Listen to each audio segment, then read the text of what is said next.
Chem 1A, this is Chapter 10, Lecture Video 7, our last lecture video in this chapter, and we are going to be talking about how to calculate delta H from Lewis structures and the bond enthalpies of covalent bonds.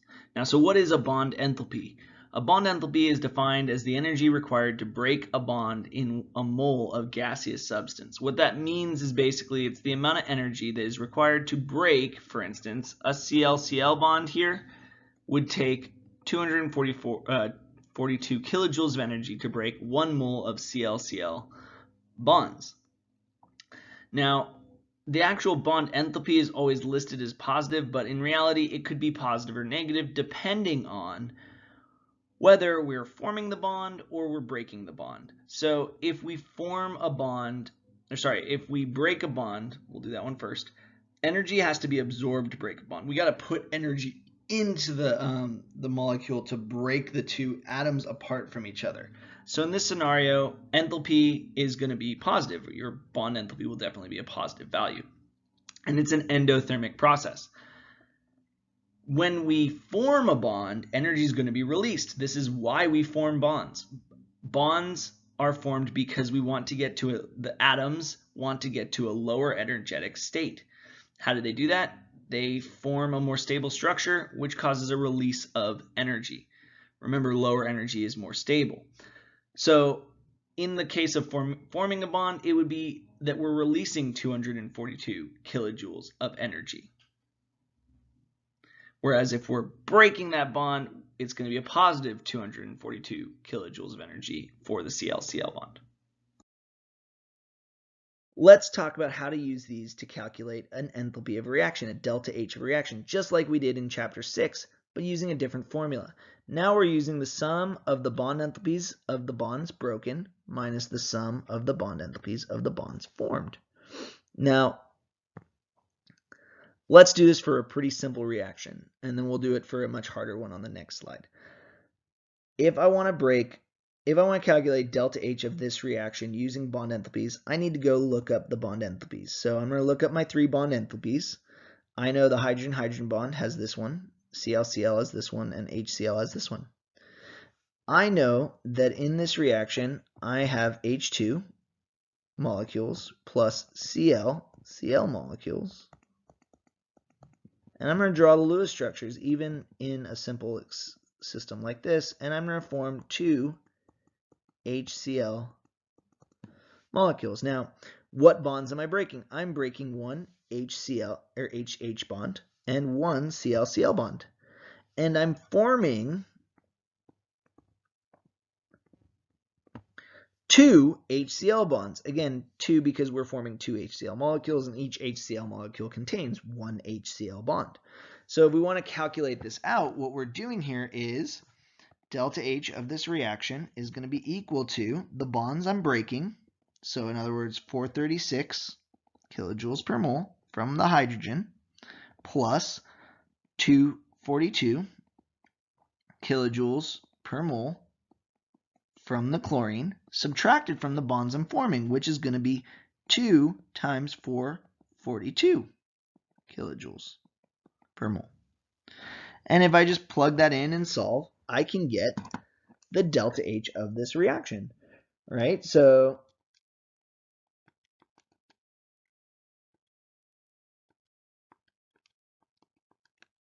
we should get approximately a negative 206 kilojoules per mole for this reaction. And this is, again, a very simple one because we have very simple molecules here, and it's very easy to tell which bonds are being broken and which bonds are being formed. Let's look at a much harder example. All right, so let's do a little bit more of a difficult problem as an example. Now, on the test, let's say maybe I want the delta H of a reaction that is C2H4 gas reacting with O2 gas to give me CO2 gas and H2O. Now I'm going to need to balance this chemical equation, and once balanced, then we'll talk about how we'd go about doing this.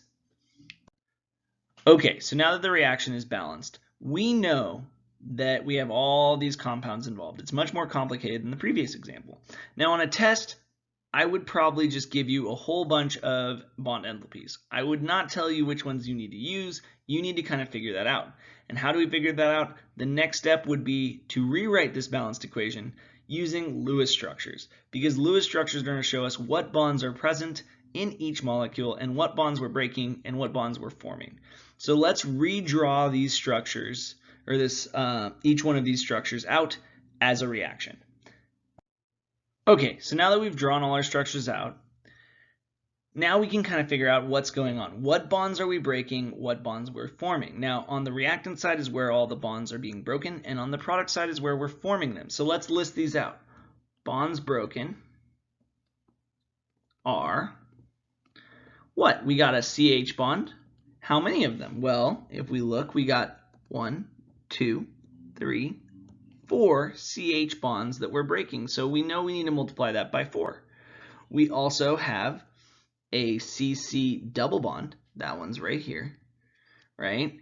And there's only one of those being broken. What else are we breaking? Well, we're breaking all of these OO double bonds, right? So we have OO double bond. How many of them are we breaking? Well, each oxygen O2 molecule contains one OO double bond, and we have 3 of them that are going to react. So I know that 3 of them is how many I'm going to break.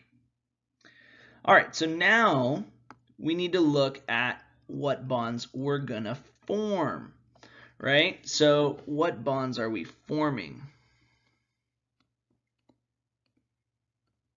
Well, on the other side, we have a carbon-oxygen double bond, and we have an oxygen-hydrogen bond. These are the bonds that we need to form. Now, if we look at them, we need to form 2 CO2s. But in one CO2, there are 2 carbon-oxygen bonds. So it's really going to be times 4, because I need to form 2 CO2 molecules, and each CO2 molecule contains 2 CO double bonds. At the same time, we have 2 hydrogen-oxygen bonds, but again, I need to form 2 water molecules. Each water molecule has 2 hydrogen-oxygen bonds, so I need to form 4 of them in total. At this point now, we can look up the values that we need in this table. We need the carbon-carbon double bond right here. We need the oxygen-oxygen double bond. We need the carbon-hydrogen single bond. We need the carbon-oxygen double bond, and we need the oxygen-hydrogen single bond. Right, so these are the ones that we need to take and use in our equation, which we know is bonds broken minus bonds formed. So let's look at that, right? So in this scenario, we have 4 times the bond enthalpy of the carbon-hydrogen bond, which is 414 kilojoules per mole, plus 1 carbon-carbon single double bond, which is 611 kilojoules per mole, plus 3 times the oxygen-oxygen double bond, which is 498,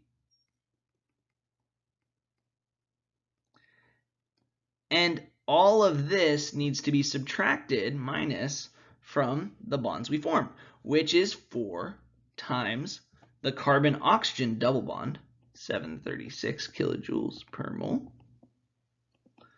plus the oxygen-hydrogen single bond, which is 464 kilojoules per mole. And we have 4 of those as well, so we need to multiply it by 4. At this point, we can plug this all into our calculator and figure out what we get. And what we should get is negative 1,039 kilojoules per mole. Now, hopefully we were expecting a negative value because this is a combustion reaction, so we know our delta H of this reaction should be negative because it's definitely an exothermic reaction. All right, cool. So this is how we do this, and this is what you should be expected to solve or be able to solve on our test. If you have any questions, as always, please do not hesitate to come to office hours. Email me. We can set up a one-on-one Zoom meeting.